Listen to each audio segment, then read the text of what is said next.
Улаанбаяр пастрыгаа хүлээж авъя. Тэгээд сая өнгөрсөн 5 дахь өдөр Улаанбаяр пастор нь Эбенезер буюу эзэн түүнд илчилж харуулсны дагуу 50-33 гэдэг нэгэн тэмдэглэлт одоо нэгэн гэрчлэлийг чуулганыхаа үйлчлэгч хүмүүсийн дунд хийсэн байгаа.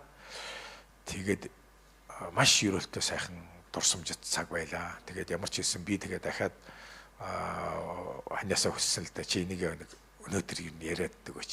Тэгтээ мэдээж 5 дахьд байсан шиг биш ч гэсэндээ ямар ч л байсан бурхан чамааг өдөрдөн дагуулсан энэ он жилүүд 50 нас 33 жилийн үйлчлэл 18 наснда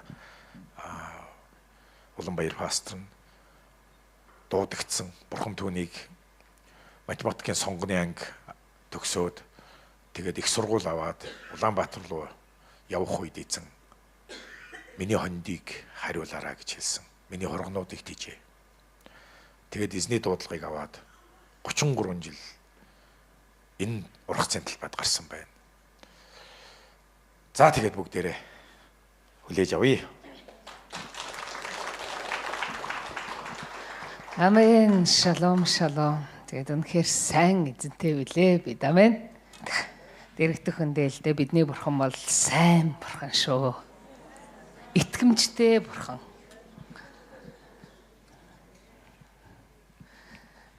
Тэ лого та юу гаргацсан байна те. За энийг хараад юу бодож байна?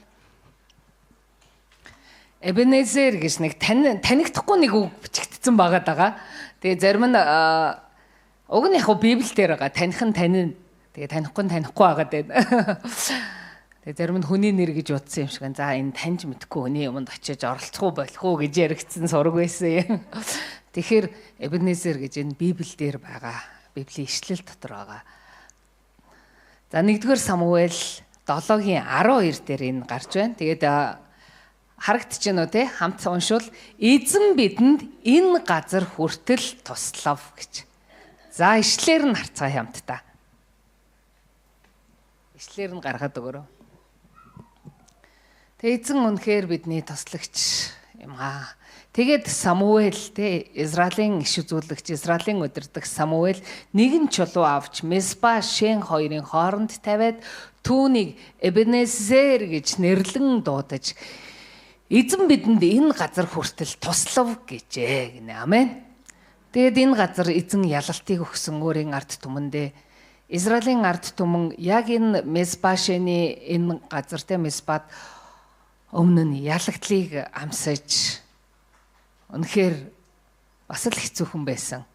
Харин энэ үед эзэн бурхан руугаа эргэж яг энэ өмнөх ишлүүдийг харах юм бол Самуэль урайлж эзэн бурхан руугаа эргэх тун гэж те. Тэгээд худал хуурмаг шүтэн өөрсдийн тэр бозром амьдралаасаа эргэж бурхан эзэн рүүгээ эргэж түүнийг дуудаа, түүнийг дагаж түүнд үйлчлээрэ гэж хэлж байгаа. Тэгээд хамтдаа энд тулаанд орж байгаа. Эзэн тэр газар ялалтыг өгч байгаа юм. Амен. Ялалтыг өгс. Тэгээ Эбенезер гэж яагаад нэрлээд ингээд те нэгэн чулууг авч босгоод Эбенезер гэж нэрлсэн. Тэгээд энэ чулууг харахтаа тэд юу бодох нь эзэн бидэнд тусалсан юм аа гэж. Амен. Тэр нь эзэн үнэхээр итгэмжтэйгээр тусалдаг. Өөрт нь итгэж найдаж, өөрөөс нь тусламж гуйсан хүмүүстэд бурхан тусалдаг гэдгийг тэмдэг болгож өгч байгаа.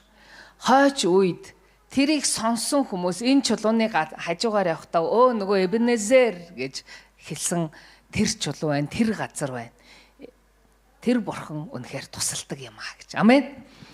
Тэгээ би энэ ягаад 50-33 гэсэн гэхээр би энэ жил 50 нас хүрч байгаа.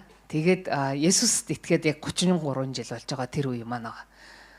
Тэгээ би маш тодорхой зүүдэлсэн зүүд маань юу хийсэн гэхээр би яг нэг юм 50-33 та тийм хөтлөө юу уулзалтанд ингээд орохгүй юу яг цуглаанд ингээд яваад орж байгаа. Тэгэд ингээд ороо зогсоод юун 50 юун 33 вэ гэд ингээд зогсож исэн чинь юу хийсэн гэсэн чинь би тэгээ миний тухай юм тэнд болж байна. Есүстэй алхсан те итгэлийн амьдралын талаар гэрчлэлүүд явагдаж. Тэгээ хамтдаа бурханд талархлыг өргөж байгаа тийм зүйлс. Тэгээд 50-ыг чараад 33-ыг чараад би шууд ямар нэгэн байдлаар шууд ойлгож чадахгүйсэн чинь ариун сүнс надад маш тодорхой 50 нас 33 жил гэж хэлэхгүй юу. Тэгсэн чинь гинт би нэрээ 50 нас хүрээд энэ жил яг 33 жил Есүст итгээд 33 жил болж байгаа шүү дээ. Тэгээд эзэнд те энэ хүртэл эзэн намайг дагууллаа гэд эзэнд талархлын гэрчлэл хийж байгаа яг тийм зүйл байгаа юм байна гэд. Тэгэд тэрийг ямар ч гэсэн зүрхэндээ аваад залбирч чад өнгөрсөн 5 дахь өдөр хийсэн байна. Үнэхээр ивэлтэй сайхан цаг байдлаа оролцсон хүмүүс бас ивэлтэй байлаа гэд дараа нь мессеж хийжсэн. Тэгэд энэ дунд итгэлийн амьдралынхаа хувьд би Есүсийг дагаж явахдаа тий үнэхээр та нартаа би юуг чухалжилж бас ингэж явсан бэ гэдгээс нэг яг итгэлийн амьдралын эхний хэсэг байгаа шүү. Өргөжлүүлээд явал уг нь гоё юм байгаа. Нара пастортаа нүчирсэн түүх мөөх гэвэл ихэн болно шүү. Зүгээр яг би Есүсийг дагаад энэ нэг харсан чинь сүм чуулган дотор ингээд тий үйлчлдэг, пасторалдаг хүн болчихвоо гэдэг хэсгийг л би хуалцсан ба. Тэгээд слайдыг гаргаад өгөөрэй. Бүгдээрээ хамтдаа тэр слайдаас харъя. За эхлээ бичлэгээ үзчихье. Яг миний итгэлийн амьдралаар би богинохон гэрчлэлүүд хийсэн видеога тэрийг хамтаарай. I love you, Lord. 10 дугаар ангита Есүс байгаа. All my days I've been held in your hand. За залбирлын батцыг хамт яваалаа. From the moment that I wake up until I lay my head, oh, I will sing of the goodness of God.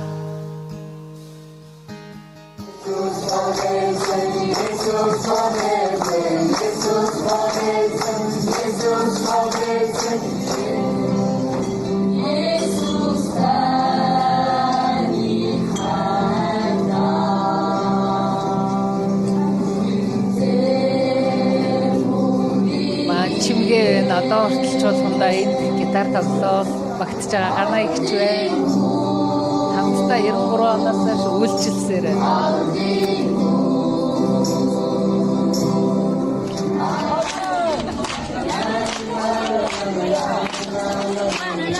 Тэр зинхэр малгатаа би байна.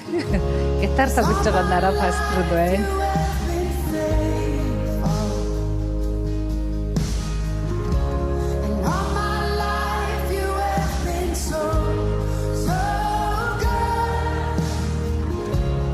Улаан дэлтэй би байна. Ганаа игч наан пиано дээр дуулж байна.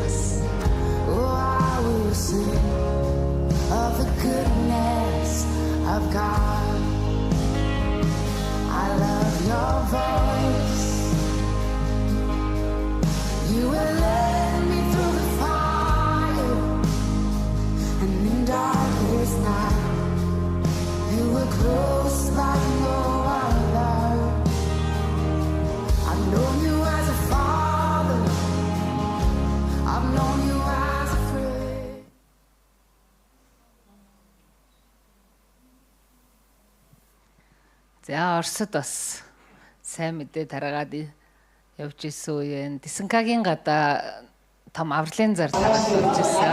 Бас тэр үе.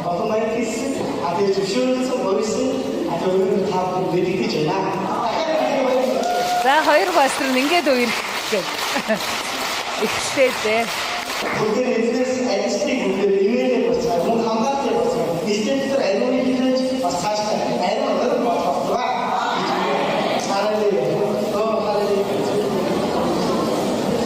За энэ цаг үе ингэж байгаагүй бол одоо та бид нар өнөөдөр ингэж суухгүй нэ.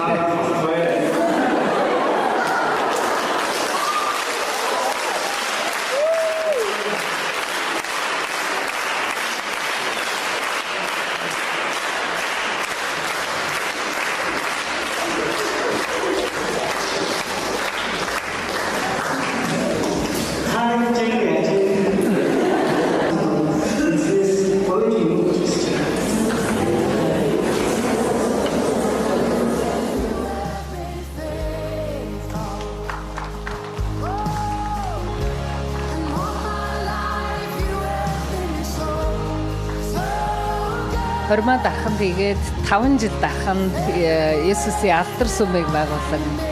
Тэгээ шарын гол бусад газруудаар сүм байгуулан байсан.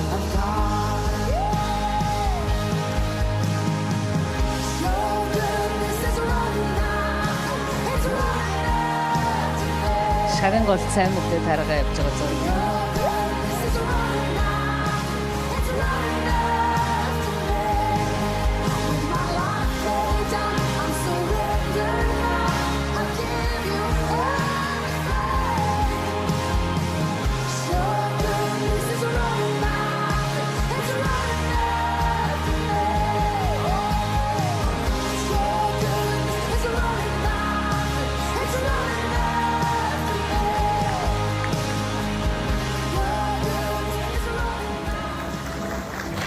Ингээд их махан дүүсээ 2025 оны бүдэж 2026 оны уг дахь шинэ жилийн талархлын цуглааныг эзэн Есүсийн нэрээр албан ёсоор нээж байгаа мэдгэнэ.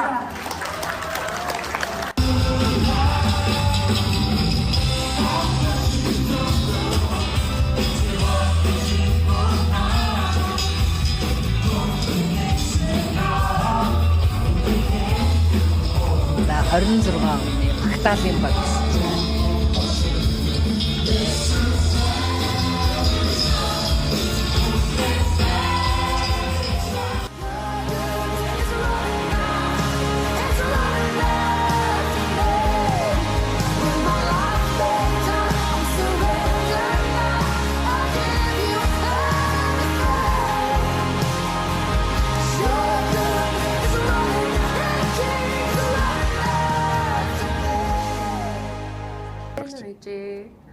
Тэгээд амьдралынхаа нэм чухал өдрөөс яаж би дутаж болох вүлээ. Тэгээд өнөөдөр амьдралынхаа өнгөрсөн 50 жил болон амьдралынхаа бас хамгийн чухал 33 жилийг тэмдэглэж байгаад хамгийн дөрөнд баяр хүргэмээр байна. Тэгээд та энэ хугацаанд хамгийн сайн ээж, хамгийн сайн эхнэр, мөн хамгийн сайн бурхны үйлчлэгч байсан шүү би дахин давтаж хэлмээр байна.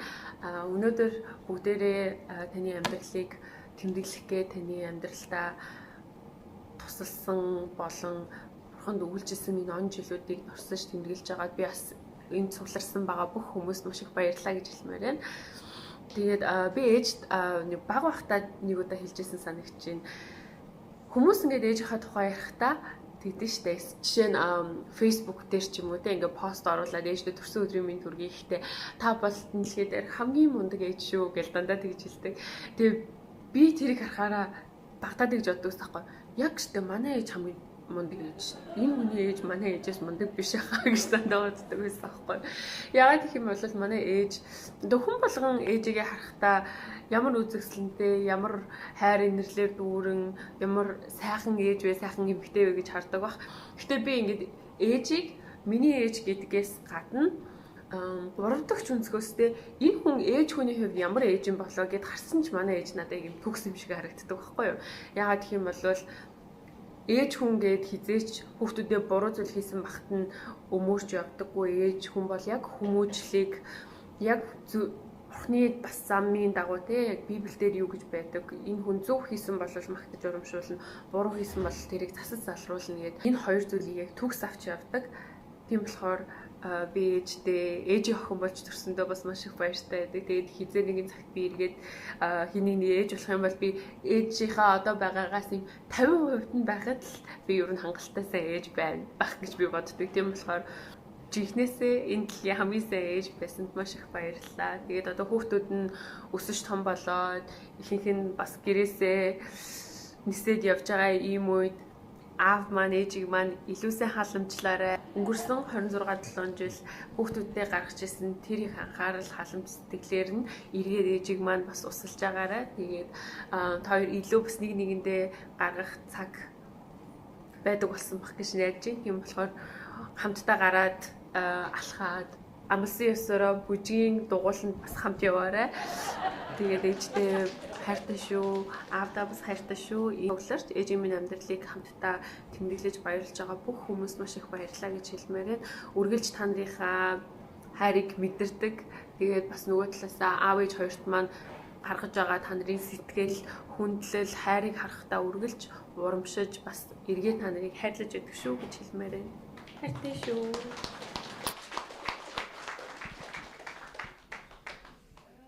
За тэгээ бас торт үсгэж яхаа оронд бусад хүүхдүүдээс нь бүгдээрээ бас сэтгэлийг сонсъё тий.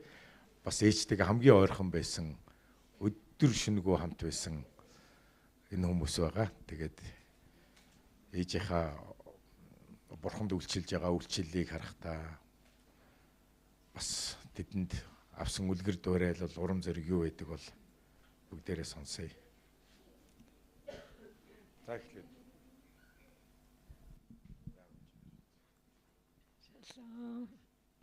Яна дуулчна гэхгүй. Мэдээж энд хүрэлцэн ирсэн хүн болгонд маш их баярлалаа. Тэгээд ээж гэд ярихаар манай ээж бүр маш уян зөвлөн хүн байдаг. Тэгээд ингээд ер нь би багасаа яг ингэж айгу боддог гэсэн. Отгаах ингээд сая гэлсэн шүү дээ. Манай гэрт орж ирэл ингээд ээжэд гомдлол тэг аавыг ээжтэй ховлол ингээл манай гэрт орж ирдэг байсан. Би яг тэрийг амар сандаг ингээ би чи намаа натаа нэлдэг байсан. Тэгэл ингээл өрөөнд ээж гот ингээл отгаах л орж ирэн. Сүүлдээ мөрийн хаалга тогтцоол яг отгаах юм да гэлгүйгээл онгоолгоол эсвэл тэгэл ээж зүгээр ингээл хийж хахад үжи төмс арилгаатгаа отгаахын нэр чинь хоол хийж өгөөтэй гэл айгуу тэгдэгээс. Тэгэл би яг ингээл анх ингээл албатай юм шиг яагаад отгаах тийм хоол өгөөд хүн ингээ 50 байхгүй гэл айгуу бодсон. Гэтэ ингээ одоо ингээ бодохоор ямар гайхамшигтай сэтгэл байдэ. Зүгээр л хүнд хоол хийж өгөхийн тулд өөрийнхөө хүүхдүүдийг тайшлаа зүгээр ингээ хоол хийж байгаа. Тэг ингээ ердөөсөө нэг юм 3-4 удаа болцсон юм биш. Маш удаа. Баярмагчтай суудлан болсон. Тэгээд яг зүгээр л юм жоохон зүйлсүүдээс эхлээл зүгээр хүний хоолноос ахуулаад ээж маань ингээд цуглаанд байгаа маш олон хүмүүсийг айгүй их хонжилж зааж зэмлэж урамшуулж босгон байгуулж явж исэн. Бидний хувьд ч гэсэндээ ээж ер нь тэгэж нэг орилж морилж дуу муугаа өндөрсгдөг хүн ерөөсөө биш. Зүгээр ингээл чи эн чин болохгүй байна да гээл нэг тэгэж хэлээл орхичин эсвэл ингээл бид нэр ингээл сүлдээ ер нь бол тэ жоохон муу зангаараа баг ээжийг олон удаа хилүүлж ойлгодог болсон сүлдээ. Гэхдээ энэ яг хүний маш юм зөв зам байгаа байхгүй тий. Яг Есүс яг ээжийн оронд байсан бол яг л тэгэж хандах байсан баг. Эн чин болохгүй байна. Ингүүл дээр юм шүү.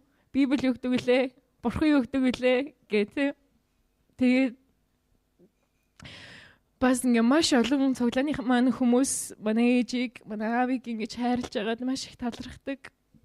Маш их 5 хүүхдүүдтэй хамт байх цагаа хумслан барин цуглааны хүмүүстэй хамт байдаг, залбирдаг, сонсдог. Энд тэгтээ бид нар би л хизээч ингэж гомдож байгаагүй те ингээл манай цуглааных нь илүү цаг аваад энэ бид нарыг тоохгүй байх гэж хизээч бодож байгаагүй. Харин ч бид нарыг те ингээл манай цуглааны ихснэр ирээл хоол хийж өгдөг, харж өгдөг. Тэгээд яг ингээд энэ бүхнийг харахад маш үр жимстэй 33 жилээсэн байна. Тэгээ үргэлжлүүлэн бурхан ч гэсэндээ илүү агуугаар ашиглана гэдгийг мэдэж байна. Тэгээд та нар маань манай аав ээжийг бас улам илүү урамшуулдаг байгаарэ.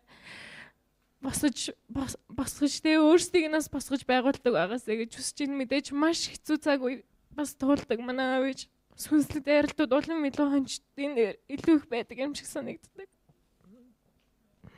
Тэгээд мэдээж та нарын залбирлаар бид нар маш их босдог. Бидний гэр бүл бидний чуулган маш их босж байгаа. Тэгээ баярлалаа гэж хэлье.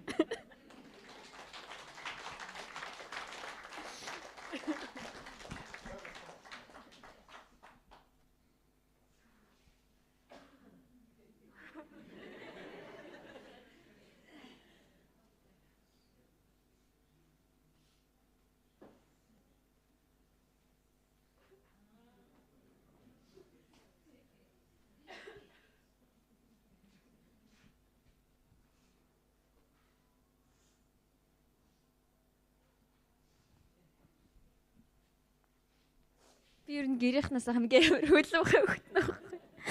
Тэгээ ээж аваагаа бодохоор би ингээ шууд өөлчдөг. Тэгээ сая аав ээжийнхээ тухай ингээ хөвгтөд нэрээрээ гэж хад би ингээ шууд өөлцсөн ингээ яриаг байхдаа л өөлээд ингээ цуугаасаа.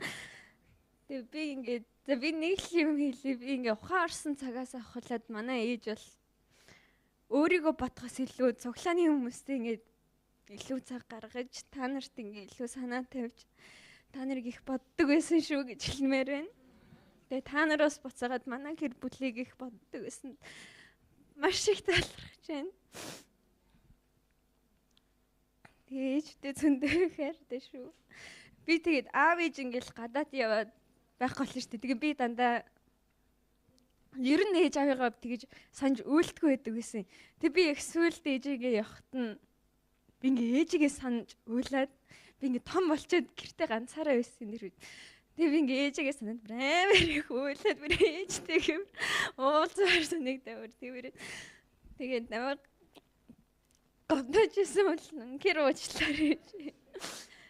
Тэгээ өгөнд чи илүү сайварлаа. Яа гарч ирэхгүй болохгүй нэ. Би бэлхэн битээр саяхан Солонгос руу явсан. Тэгээ бид хоёр хамт байж байхдаа бүр ингээ бэлхмыг харсан ч миний хайр хүрээд би бүр хоёр пастор ийм хөөрхөн өгнөөс амар санаж байгаа хта гэж бодоод тэгэл бэлхмаас ингээд яг нэг пастор хоёр пастраас гардаг тэр хайрыг надад ингээ айгүйх мэдрүүлсэн. Тэгэл би ингээл дүүгээс сэрээчгүй юмсан ингээл эрт тусдаг болохоор нөгөө хүүхд залуу хүүхд унтсан штэ. Та нар хүүхдтэй хүмүүс бүгд мэдж байгаа. Тэгээ би бэлхмыг сайн унтаасаа гэж бодоод тэгээ би нөгөө буудан дээр ингээ унтсан чинь бэлхам ана би зүгээр штэ. Та зүгээр л миний хажууд унт гээл. Тэгэл ингээл юм идээгээл тэгэхээр би нөгөө бэлхмыг Солонгос руу давуулж хариуцаж явж байгаа ихчийн хувьд хамаг сайхнаа л идүүлчих юмсан гэж бодохоор бэлхам намайг бодоод бэлхамур намайг таал идүүл би идэн мэдэн ч гэж байгаа шиг. Тэгэл байжснаа ана би ингээд танд таалагдахгүй ингээд муу юм байвал та надад хэлээрэй гээл тэгсэн чинь би бүр өстө үнэхээр ийм хүүхдэл үнэхээр пастрын хүүхд мөн гэж бодсон. Айлын хүүхдүүд чинь худлаа гим нүглээ нуугаал хоёр нүрлээл тэгдэг шээ. Тэгэхэд бэлхам та намайг ингээд хилээд өгөөрэй миний алдааг засаад өгөөрэй гэж хэлж байгааг харахтаа үнэхээр бурхны зарц хүний хүүхэд ийм байдаг юм байна гэд бэлхамаас үнэхээр хүлгэр дуурайл авсан. Тэгээ бэлхамтай хамт байхдаа ч санаа л байсан гэдэг. Баярлалаа. Тэгээ ийм гоё хүүхдэд төрүүлж өгсөн пасторудаа маш их баярлалаа.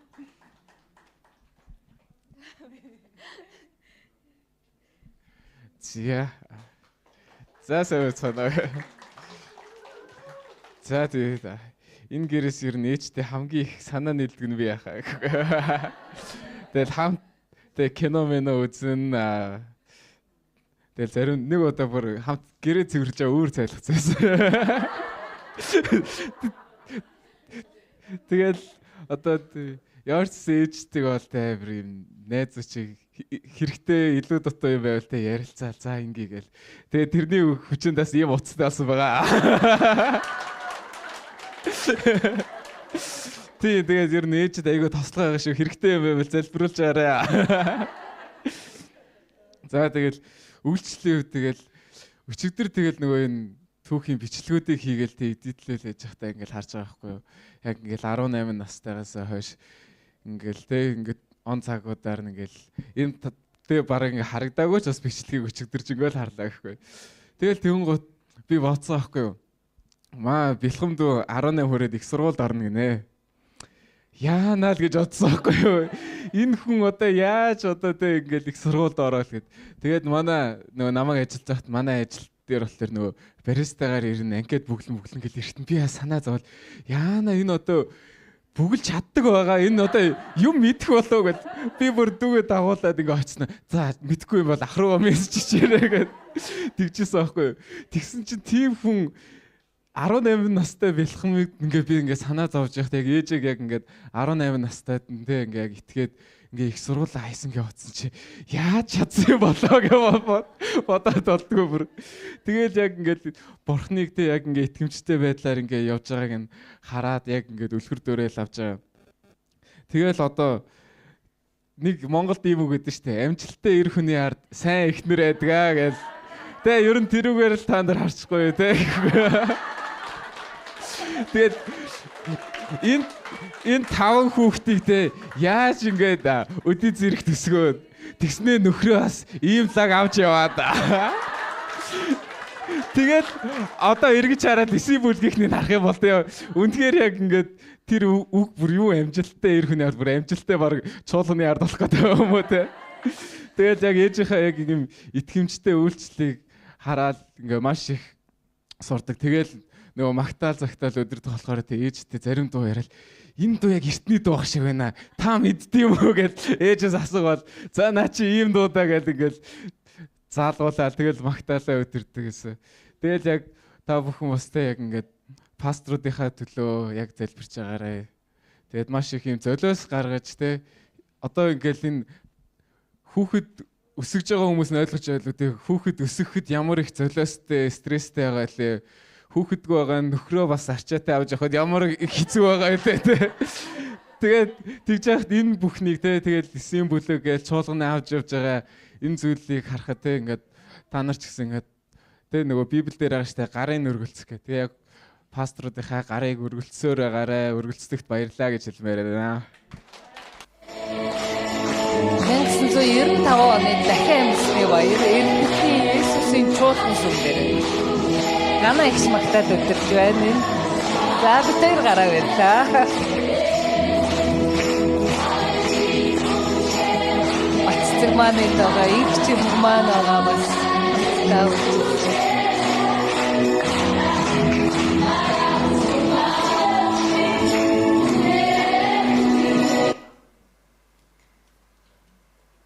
За дахиад нэг дуу агааг нь хамт сонсъё. Тэгээд яг энэ дуугаар эзэн намайг өөрлөгөө дуудсан байна.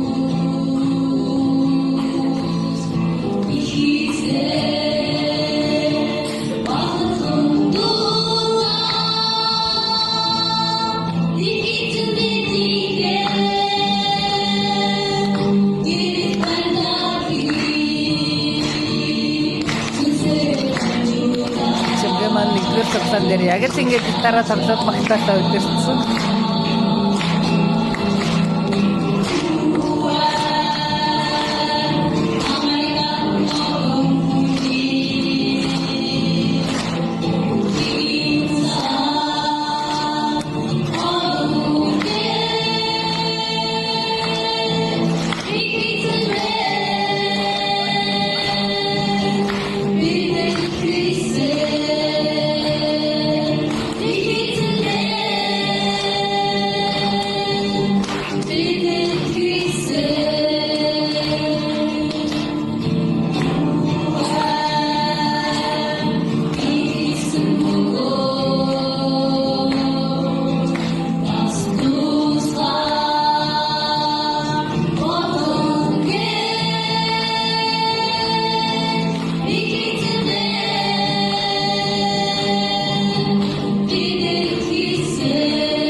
Амен.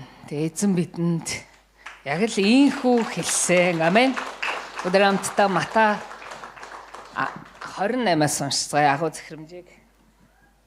Бид нар бүтэн сая өдөр болгон хараа өрөөгаа тунхаглан энэ нэшлийг тунхаглаж эзэн биднийг юунд дуудсныг тунхалсаар байгаа. Бүгд хамт уншия. Есүс ойртон ирээд тэдэнд тэнгэр газар дээрх бүх эрх мэдлийг надад өгсөн. Иймээс явж бүх үндэстнийг дагалдагч болгохдун эцэг хүү ариун сүнсний нэрээр тэдэнд баптизм хүртээж миний та нарт тушаасан бүхнийг сахин биелүүлэхийг тэдэнд за. Харагтун үеийн төгсгөл хүртэл би та нартаа үргэлж хамт байх болно гэж айлтваа гэж. Тийм л учраас эзэн яг үнэхээр бүүе намайг даган олон хүнийг мөнхийн улсад оруул гэж тушааж байгаа энэ үгийг хаадаг. Тэгээд би эхлүүлсэн бөгөөд би төгсгөх болно. Энэ үеийн төгсгөл хүртэл эзэн өөрөө бидэнтэй хамт байх болно. Амен. Тэгээд энэ ишлэлээр эзэн дуудсан яг л энэ дуугаар дуудсан бүр яг бүүе намайг даган олон хүнийг мөнхийн улсад оруул гэж. Тэгэхээр би бол ер нь бол барилгын инженер болохоор л барилгын компанитай болохоор л явж исэн өөрийн замаараа бол тэгтэл эзэн энэ талд юу болж ийн гэхээр өөр төлөвлөгөө байсан ба. Математикийн ангисэн болохоор алгебрын ангисэн болохоор манай ангийнхээ ер нь бүгд л инженер болохоор л тийм л сонголтгүй. Ерөөсөө манай анги чинь бас туршилтын үеийнхэн бид нар туршилтын үе гэхээр яаж юм гэхээр бид нарт 9 10 ангид хим ороогүй. Жишээлбэл математикийн ангийнханд хим ороогүй гэж бод. Одоо химиг бол ингээд төгслөө үздэг штэ тий. Тэнгүүд конкурсдгээр манай ангийнхнаас химээр конкурстад ангаахд орох боломжтой хүн байхгүй болчихж байгаа байхгүй. Бүгд нарийнсан ерөөсөө л инженерүүд болох л зорилготой тэгээд ингээд гүнзгийр болцсон. Яг л тийм байсан. Харин эзэн намайг энэ дуугаар дуудсан. Би үнэхээр яг тэгээд тэнгэрлэг байдал дотор энэ эзэн илэрхийлсэн учраас шийдвэр гаргасан. За би эзэн намайг ийшээ дуудаж байгаа юм байна. Тэгээд мэдээж та бид бүгд яг энэ ишлийн дагуу явж бусдыг тэгээ сайн мэдээ бусдад тараагаад тэднийг дагалдагч болгох үүрэгтэй. Яг энэ Мата 28 дээр хэлсэн агуу захирамжийн дагуу. Тэгтэл энэ дотроос бас зарим нь эзэнд бүрэн үйлчилж те чуулганы төлөө энэ сайн мэдээний төлөө амьдралаа зориулан үйлчлэх тэр хүмүүс бас дуудагдаж байгаа. Тэгээ тэдний нэг нь бий байж таарч те өөрийгөө эзэн дуудах хүртэл яг тэгэж бодоогүй байсан. Тэгээд их сургуулаа орхиод тэгээд эзэнд үйлчлэхээр шийдвэр гаргасан энэ хүмүүс бол угаасаа миний хийж чадах зүйл байгаагүй. Бурхан өөрөө бидний бурхан амьд амен дэрэгдэх хүндээ л дээ амьд гээд тэр ярьдаг байгаа. Тэгээд Мата 4:4-ийг гаргаад өгөөрэй слайдаар. Тэгээ би Есүст итгэнгуудаа хамгийн сайн ойлгосон зүйл маань юу гэхээр би Есүст итгэжчлээ те. Би бол Есүст итгэхтэй хүртэл угаасаа би ийм бурхан юм уу? Ямар сайн бурхан юм бэ? Наадханд чи итгэчихье гэж итгэсэн хүн биш. Ягаад тэгэхээр одоо ингээд за би нэг асуулт асууя. Та нарыг энэ сургууль юу лээ? Цуглааны өөдөнд машинаараа хүргэж өгчөөч юм уу? Авчирж өгчөөд за би цуглаанд чинь суухгүй гэж явчихж байгаа гэр бүлийн чи хүмүүс байна уу? Өр хөөхд хань ижилчин байна уу? За би ерөөсөө л тийм төрлийн хүн байсан. Найзаагаа цуглаан руу н оруулчаал за надад бол танаа сахалтай Иесус чи хэрэггүй. Чи ор гэл оруулчаал гадаа нь бүр ингээд тэ салхитаа нартаа байсан ч хамаагүй хүүтэн бас гадаа хүлээ чин заяо. Хүлээ зууж байгаа найзаагаа цуглаанаас нь гарч ирэхээр нь хамт явдаг. Тийм л хүн байсан. Тийм л хатуу. Одоо ингээд бодохоор ямар шатуу зурагтай. Ганц 2 удаа биш шүү дээ. Зөндөө удаа. Миний бодлоор одоо 5 сарыг бараг бүтэн 6 сар хичээл тартал тэгж ингээл нийлдэг найз маань ингээд цуглаанд яваад эхэлчихсэн. Тэгээ харин түүний амьдралд болж байгаа гайхамшгууд түүний амьдралд үнэхээр бурхан боломжгүй зүйлийг те боломжтой болгож байгааг харахтаа би өөрөө ирэхгүй яг чиний Есүс чинь байна гэж хэлэх яг тийм байдалд орсон. Есүс чинь тэр чинь нөгөө Есүсгээ яваад байгаа юм чинь те түүний амьдралд би болохоор тэгж миний амьдралд бол яг Есүс хэрэггүй. Тэгээ би ч одоо ингээд багасаа маш гоё амар тайван элэг бүтэн тэгээ дутагдаж гатчигдах юмгүй тийм сайхан гэр бүл төсцөө бурхны нэгүслэр тийм болохоор бүр ингээд надад Есүс хэрэггүй гэд бүр ойлгоцсон. Яг тийм биш.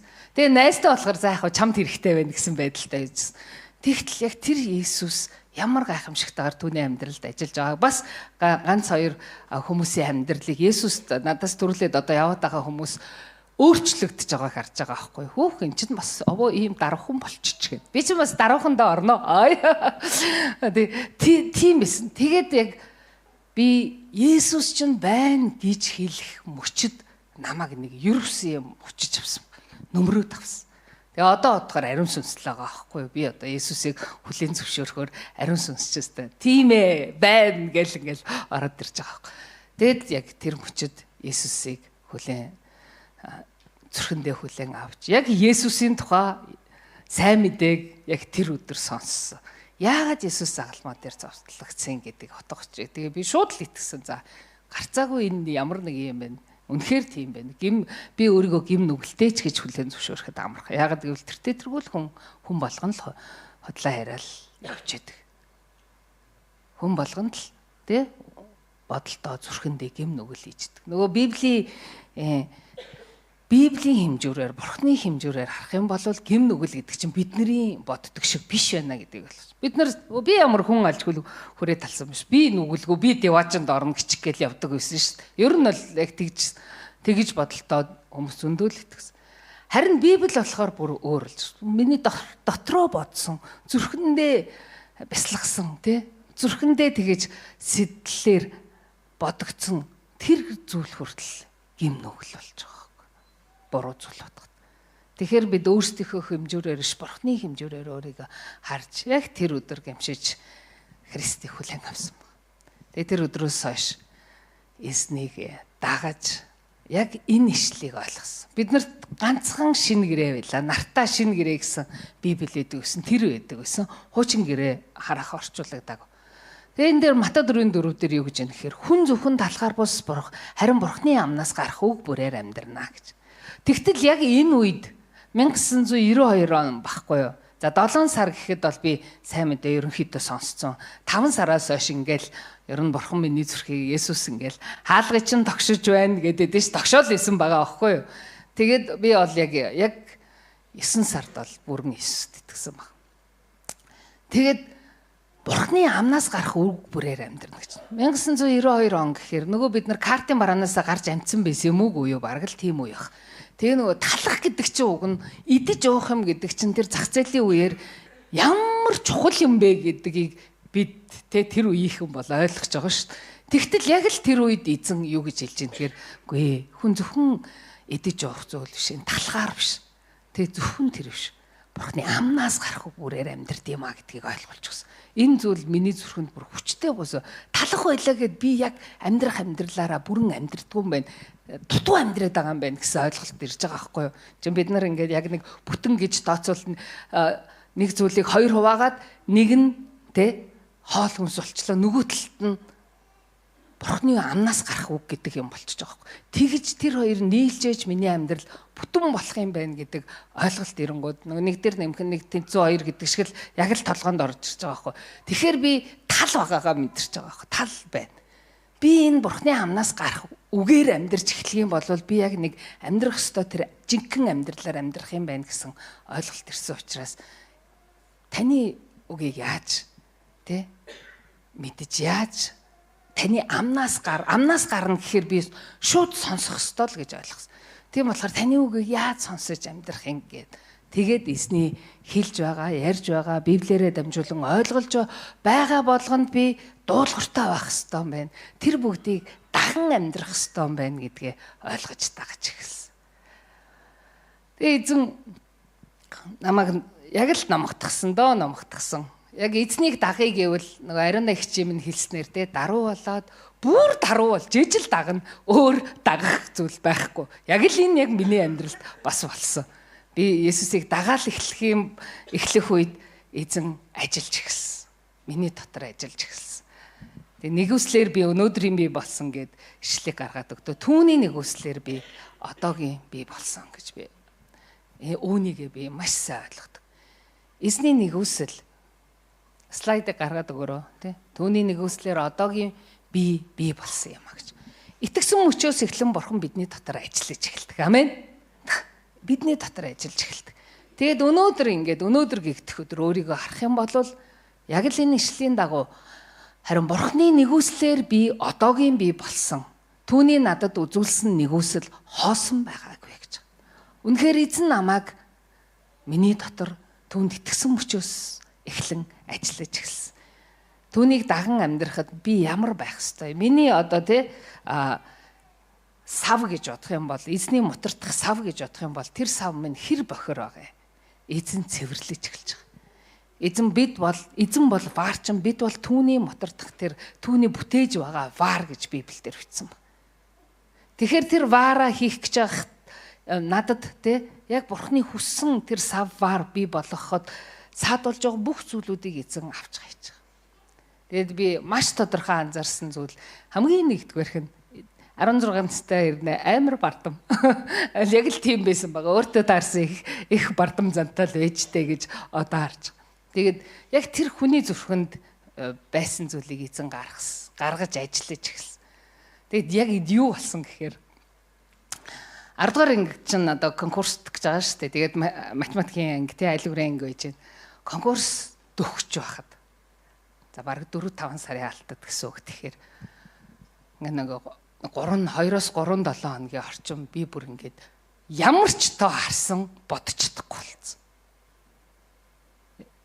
Пангинд орсон юм уу гэмээр. Тэгээ гайхаад Тэгэд Эрдэнэтэд манай багш маань математикийн багш маань Бэжинсэн багш байсан. Эрдэнэтийнхэн бол маш сайн мэднэ Бэжинсэн багшийг. Угаасаа ерөөсөө материда Эрдэнэттэй ганц багш нь байсан тохойтой. Тэгээд ёо бич багш чи минь яач ваа. Харин багшаа би яач ваа гэлээ. Би нээрэд ингээд нөгөө дандаа л боддог юм уу бодож чадахгүй болохоор багшд гайхаж байгаа байхгүй. Чи яагаад чадахгүй? Харин яагаад чадахгүй байгаа юм болоо. Би бүр ойлгодгүй ямар сони юм бэ? Би үнэхээр танихчгүй байна гэдээ бүр тэгж байгаа байхгүй. Тэгсэн чинь багш за арай конкурс дээр ингэж иж байхгүй үсттэй гэн. Арай үгүй хэлгүй тэгэл өнгөрлөө. Юу болоод байгаа би ч ойлгохгүй багш ч ойлгохгүй. Тэгтээ одоогийн багш нар л хөрхий гэр бүлтэн асуудал болоо сэтгэл санааны хямралд орчтой гэж ойлгохоор байгаа байхгүй юу.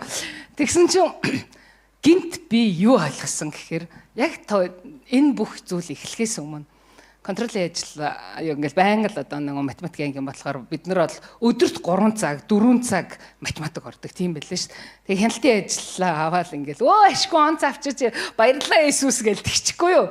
Тэгсэн чинь хажуус очсон хөхд ингээл харснаа. Нэх ингээ яжилж харснаа энийг л үгүй ах вэ дунд авдаг байжгаад тэгээ онц авчаад баярлалаа Иесус гэвэл болж байна. Угаасаа л авчихсан биз. Тэгсэн чинь би дотроо юугаа бодчихгүй.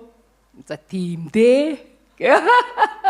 За тийм дээ. Иесусгүй авч л ийсэн гэсэн яг тийм хандлага явж байгаа. Тэгээ би яг тэр өдрүүдийг яаж дуусныг санаад байгаа. Яг энэ процессыг ойлгосон чинь яг тэр өдрийн би эзэндээ талархаж байгаа тэр талархал байх ёстой зүйл байсан байгаа аахгүй. Тэгсэн чинь би Иесусгүй би угаасаа л чадхал байсан. Яг тийм л хандлага явж байгаа байхгүй. Тэгээ би гимсэн нэрээ яг би Иесусгүй бол чадахгүй байсан юм байна гэдгээ ойлгож байгаа байхгүй. Тэгээ яг тэр өдрүүдийн эцэст би гимшээд эзэн минь үнэндээ нэрээ бидэнд энэ газар дэлхий дээр төрөөд чадаж байгаа юу вэ? Бүгд үнэхээр Бурханаас улбаатай. Учир нь Бурхан биднийг энэ газар дэлхийр лөө илгээгээд. Амен. Эхийн минь хевлээд урнаар шагалсан гэж дуулал 139 дээр байсан тий. Тэгээд урнаар шаглаад энэ газар дэлхий дээр төрүүлсэн. Танд ямар авьяас чадвар байна, юу хийж байна? Бүгд үнэндээ Бурханаас л улбаатай. Амен. Есүсээс л их сурвалжтай. Тийм болохоор бид нар түүнд л талархах хэрэгтэй байхгүй юу уг нь. Тэгээд би яг үүнийг ойлгосон. Би таньгүйгээр юу ч чадахгүй юм байна. Сая таньгүйгээр би хайчих вэ гэдсэн. Үнэхээр яг тийм шүү. Таньгүйгээр би хайчих юм бэ. Би үнэхээр юу ч чадахгүй юм. Бүр би чаддаг юм ач чадахгүй юм байна гэдгийг ойлгосон. Тэгэл тэр гимшлийн дараа эргээл зүгээр юу ч болоогүй юм шиг урдны зүйлс эхэлсэн. Тэгээ би тэр үед Бурханаас имээс. Ямар нөгөө Давид хаан гэдэгтэй та бол аимшигтай бөгөөд гайхамшигтай Бурхан. Би тэрхэн зүүр тийм л болчихно. Нэрээ би юу ч чадахгүй тий чаддаг юм ач чадахгүй байх тэр үед мэдрэгдэх мэдрэмж.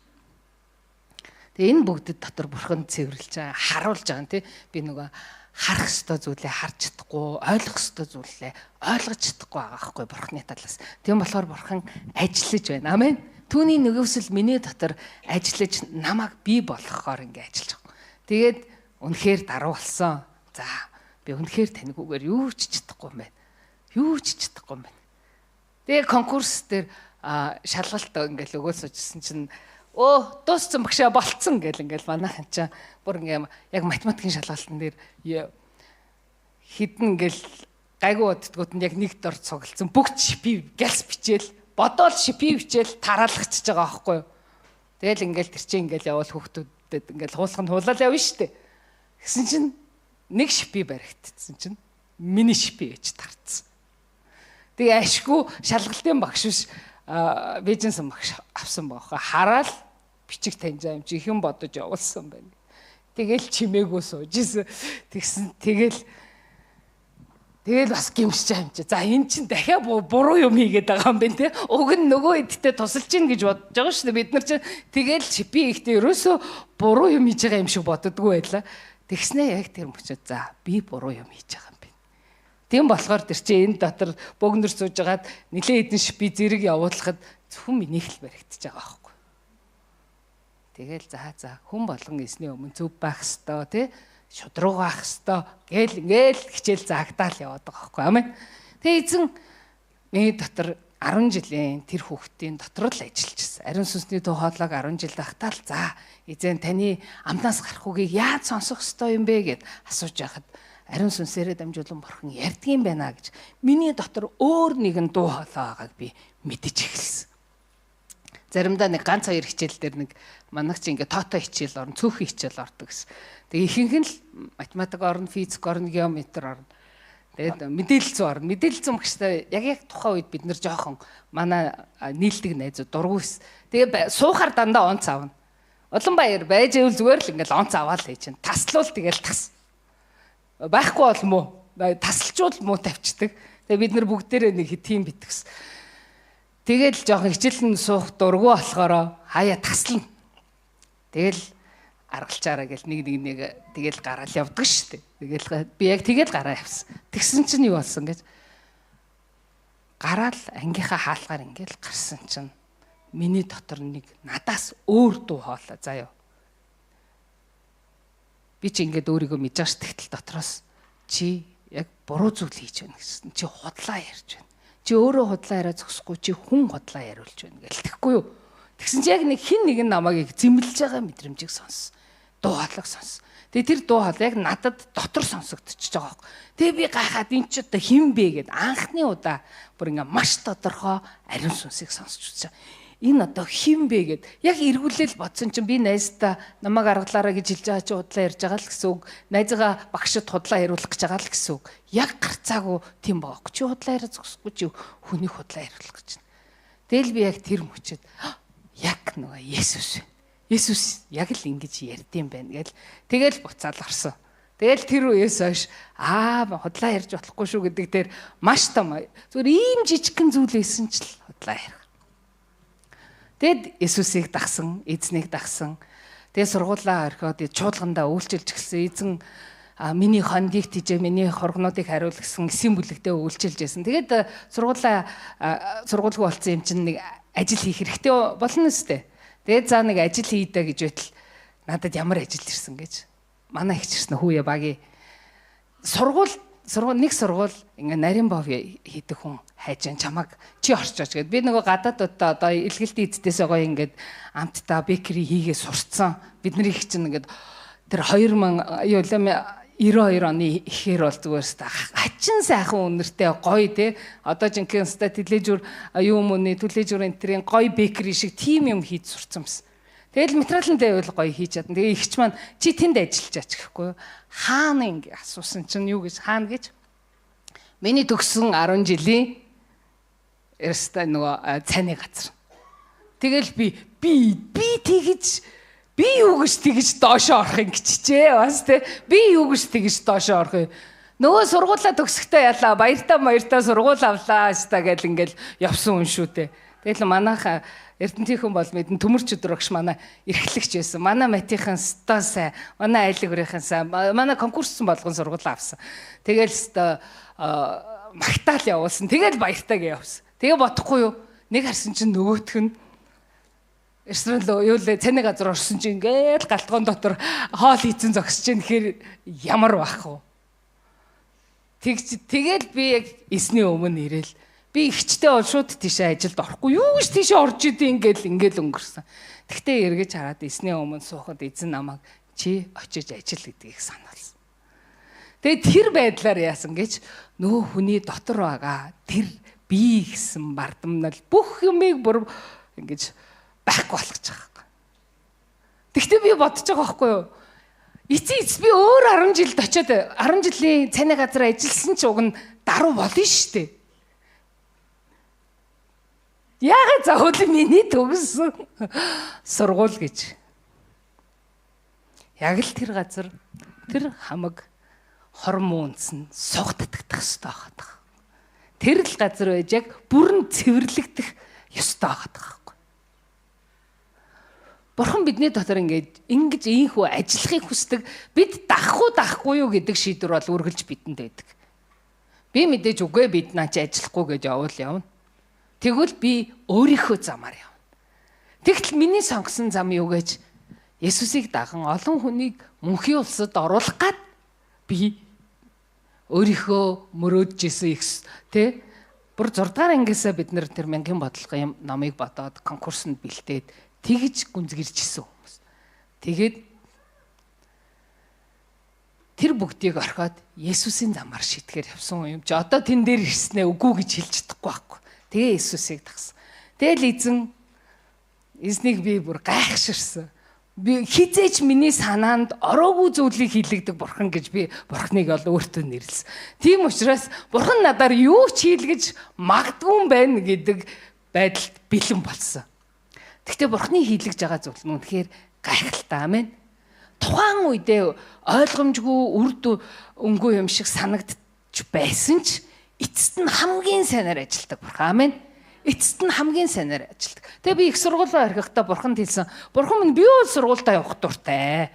Би бол үргэлжлүүлээд ажиллаа сургуультаа яваал та тий амжилттай тэгээд ингээл явахыг хүсэж байгаа. Тэгтээ та намайг дуудаад ийшээ оруулж байгаа бол би бол танд үйлчлэх бүр дуртай байна. Бүр дуртай. Тэгтээ хин цалин өгөх юм надаа тий. Тийм биз дээ. Яг тэгж бодож байгаа юм чи бид нар чи одоо нөгөө анхуу итгэгч нар учраас сүмд ажиллаж байгаа хүн цалин авна гэсэн ойлголтч толгонд байхгүй байгаа штэ. Тэгээ эзэндээ үйлчлээд явна яах вэ? За яах вэ? Танд үйлчилж байхад та намайг хангана. Тэгэд нийгэмдэр би ажиллах хэрэгтэй болвол яах вэ? Гэдэг зүйл гарч. Тэгээ би эзэнд хэлсэн. Эзэн минь би их сургуулаа таны төлөө орхиё. Тэгтээ ямар нэгэн байдлаар би нийгэмдэр ажиллах хэрэг гарвал би яг дээд сургууль төгссөн хүн шиг цалин авна шүү гэж хэлээд тэгээд тэр цалин авахын тулд мэдээж тим зэргийн чадвартай авах хэвээр тэр чадварыг та надад суулгаж өгөөрэй гэд тэгээд их сургуулаа бүр эргэлзэх юмгоо хайсан баг.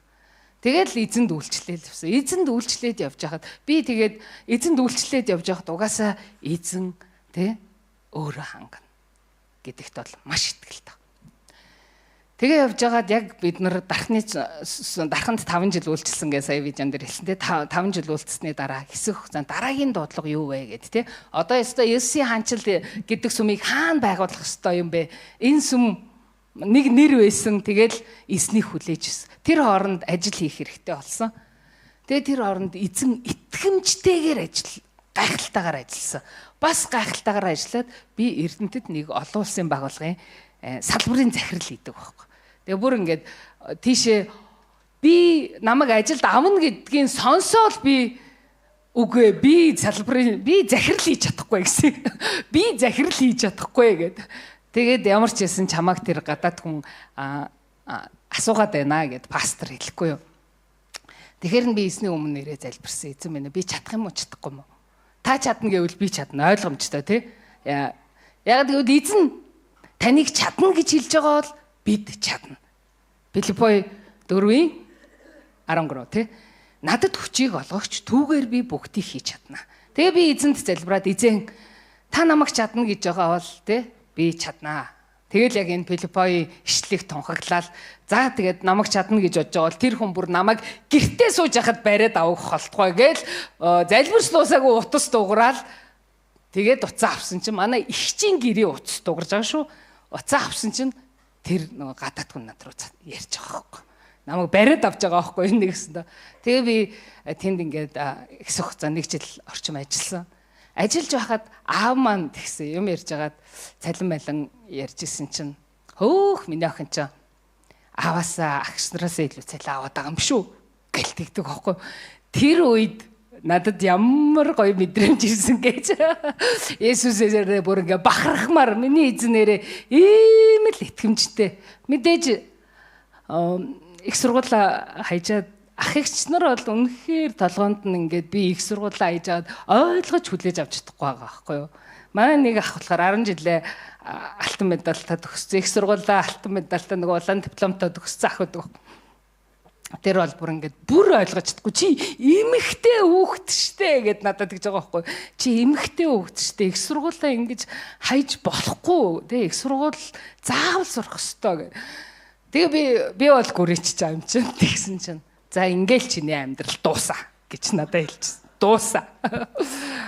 Тэгээ Есүс бодолд яаж юм. Би болохоор ахыхаа сэтгэлийг ойлгоод байгаа байхгүй. Миний төлөө хэлээд байна. Би ч олон тайлбар хийж чадахгүй. Есүст итгэдэггүй хүмүүсэд Есүс намайг дууцсан гэлжүүл бүр буруутчих шít. Тийм болохоор би харин эзэндээ зүгээр яриад би тэднэртэй бол явахгүй л гэж хэлсэн.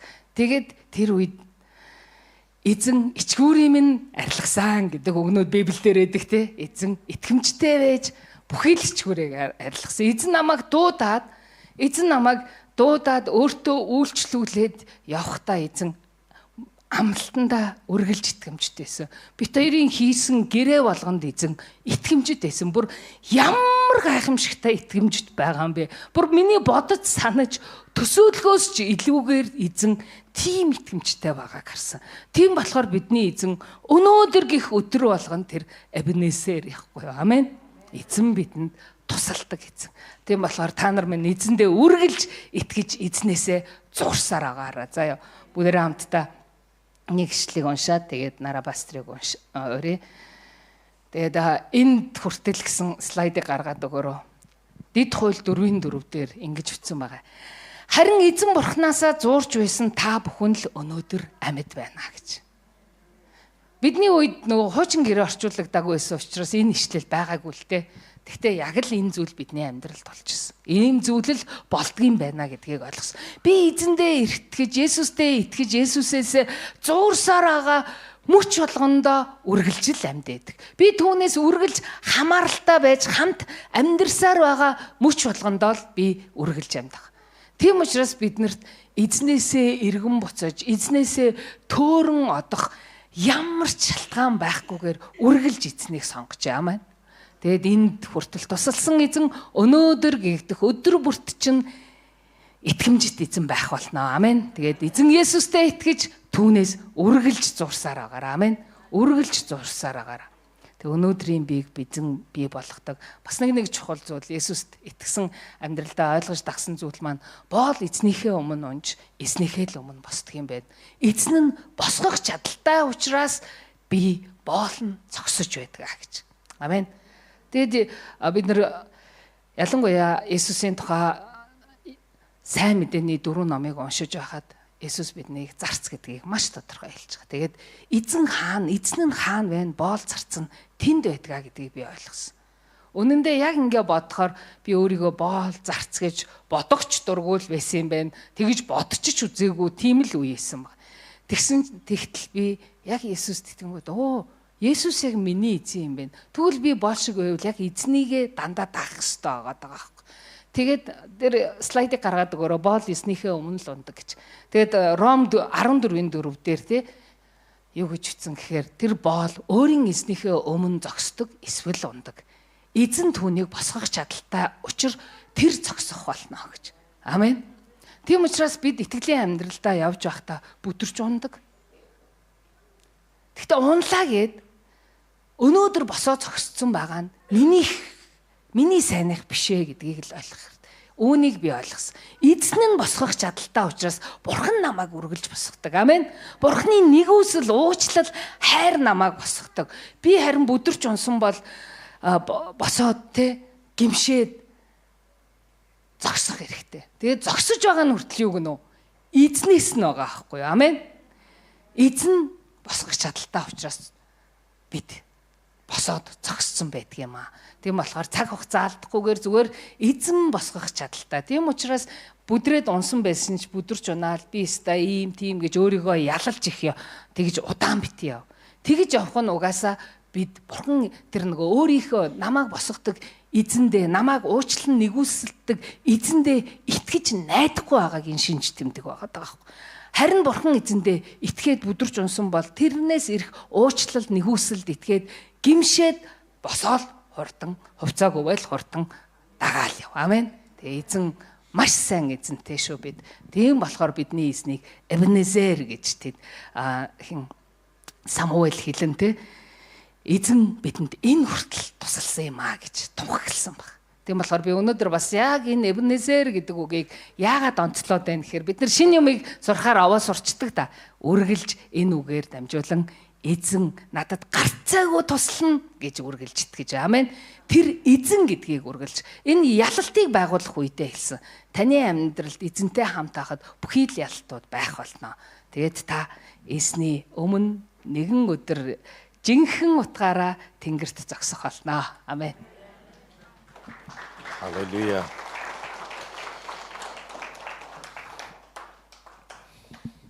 Тэг бүгдээрээ нэг Иохан номны 21-р бүлгийн ишлэлийг харъя. 15. Иохан 21:15 дээр тэднийг өглөөний хоолоо идэж дуусахад Есүс Симон Петрт Иохны Симоно чи намайг эднээс илүү хайрладгүй гэж асуухад тэр тийм ээ эзэн танд хайртайг минь та мэднэ гэв. Есүс түнд хургнуудыг минь тижээ гэлээ. Дахин Есүс 2 дахь удаага түнд Иохны Симоно чи намайг хайрладгүй гэхэд тэр түнд тийм ээ эзэн танд хайртайг минь та мэднэ гэв. Есүс түнд хондийг минь хариул гэж хэлсэн. Есүс гуравтаа Симон Петрийг ингэж дуудсан. Эзний дуудлага маш тодорхой байдаг. Хэрвээ эзэн таныг ямар нэгэн үйлчлэлд дуудаж байгаа бол энэ нь маш тодорхой танд хэлэгддэг. Тэгээ Улаанбаяр пастрынхаа дуудагц үеийн зургийг гаргаж өгөөч. 18 настай охин энэ дуудлагыг аваад миний хондийг хариул. Миний хургнуудыг тижээ гэсэн дуу хоолойг сонсоод энэ охин өөрийнхөө 10 жил бэлтгэгдсэн энэ мөрөөдчихсэн их сургууль, ажил мэргэжил энэ бүхнийг үгүйсгээд өнөөдөр 33 жил эзэнд үйлчилж байгаа. Тэгээ эзэн өөрийнхөө зарц охиныг энэ хүртэл Эбенезер дагуулж ирсэн. Тэгээд бас нэг ишлэлийг харъя. Матай 25-ын 21. Эзэн түүнд сайн байна итгэмжит зарц минь. Чи цөөн юмд итгэмжтэй байсан тул чамд ихийг хариуцуулъя гэж хэлсэн баг. Тэгээ баг зүйлд итгэмжтэй хандсан. Харин одоо эзэн хэлж байна. Чи баг зүйлд итгэмжтэй хандсан. Чи өнгөрсөн 33 жил миний хондийг хариулж хургнуудыг тижээж чи өөрийгөө зориулсан. Харин одоо эзэн охиндоо ихийг хариуцуулах дараагийн үнэхээр дуудлага ирж байгаа гэж би итгэж байна. Гэхдээ энийг одоо хамтдаа хийнэ. Бүгдээрээ хамтдаа Монгол улс үндэстэндээ, Монгол чуулгандаа, улс үндэстнүүдэд үнэхээр дэлхийн гэрэл газрын давс болгож өөрийнхөө охиныг эзэн бас үндэстнүүдэд дуудаж байгаа гэж итгэж байна. Бүр дуудаасаач гэж хүсэж байна. Библиэлд нэг юм үг гэдэг. Зөвхөн та нар энэ Израилийн гэрийн үлдэгдэхсэд үйлчлэхийн тулд сонгогдсон гэж бодож байна. Үгүй энэ бол өчүүхэн хэрэг. Харин та нарыг үндэстнүүдэд өрөөл болохоор дуудсан гэдэг үг байдаг. Тэгээ бүгдээрээ хамтдаа хийх маш их ажлууд байна. Тэгээ би дахин нэг зураг харуулаа тий. Тэр уулсыг зам тавьж байгаа тэр зургийг гаргаж өгөөч. Тэгээ энэ зургийг та нар хараарай. Та нарт юу бодогдож байна? Энэ зургийг харахад ямар мэдрэмж сэтгэл төрж байна?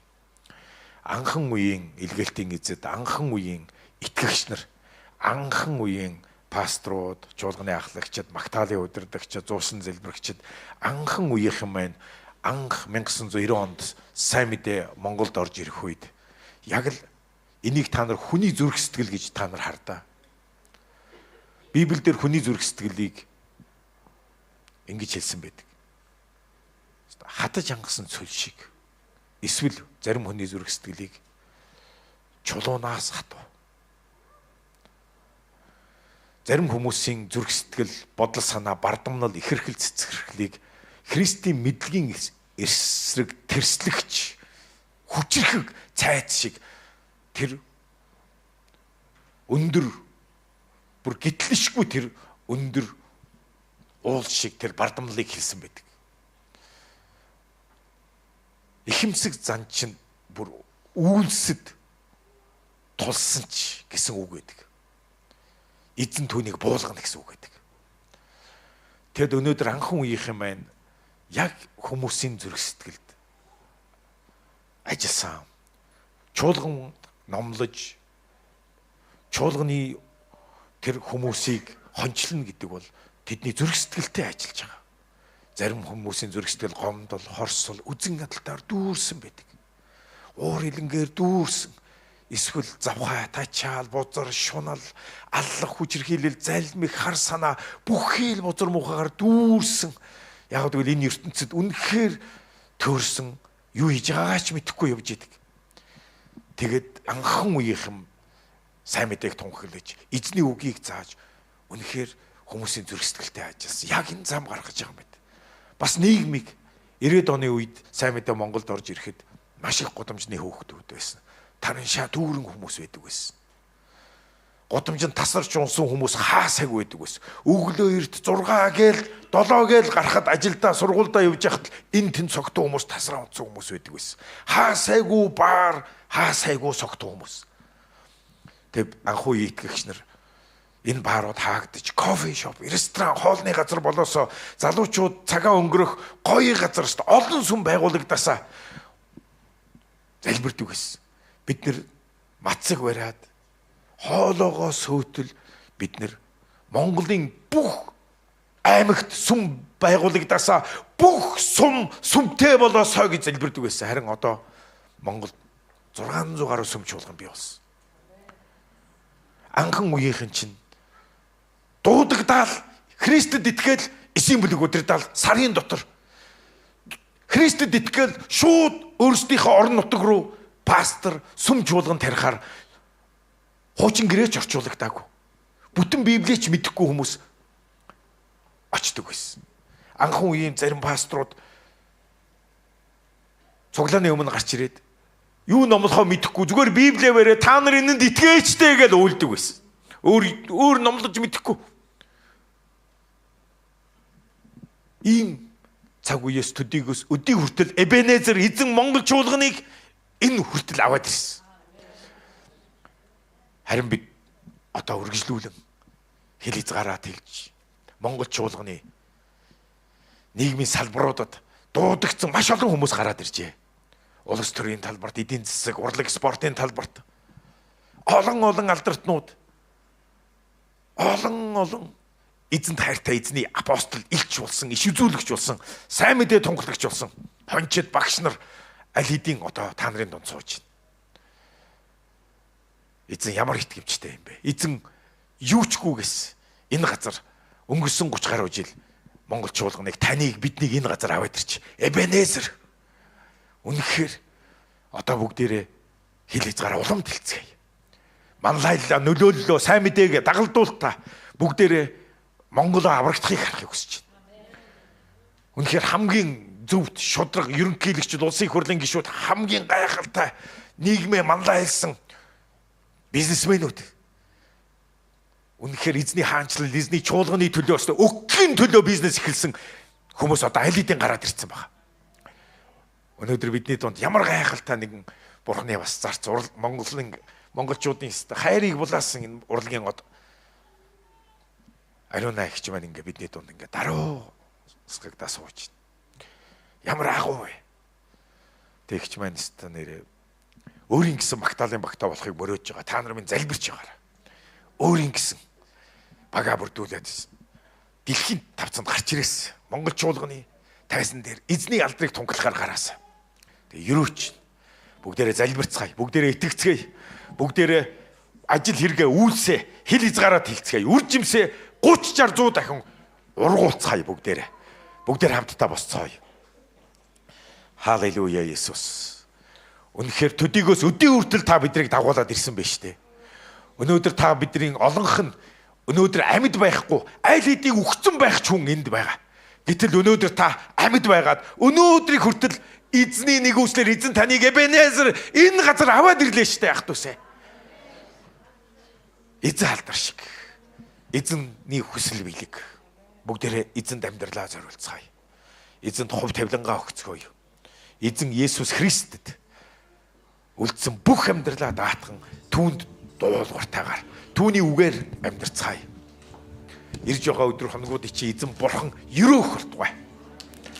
Таны итгэмжит байдал гарцаагүй шагнагдах болно. Таны үнэнч тууштай байдал Эзэн биднийг хизээч орхихгүй. Эзэн ямар агуу вэ? Эзэн Есүсийн анжилч болгоныг хизээч орхиогүй. Эзэн мөхөс зарцснараа хизээч орхиогүй. Эзэн таныг бас хизээч орхиогүй. Хизээч орхихгүй.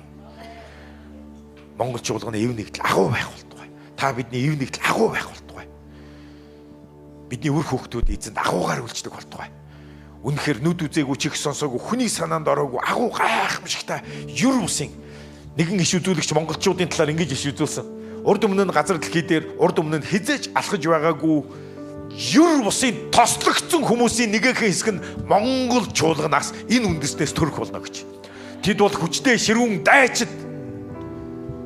Тэд эзэн Есүс хэн бэ гэгч хэн гэгч болох талаар маш гүнзгий онцгой илчлэлтийг тээж явдаг эцсийн өдрийн эзний хаанчлалын дайчид гэж хэлсэн байна. Ийм агуу хүмүүсийг эзэн босгож байгаа юм аа.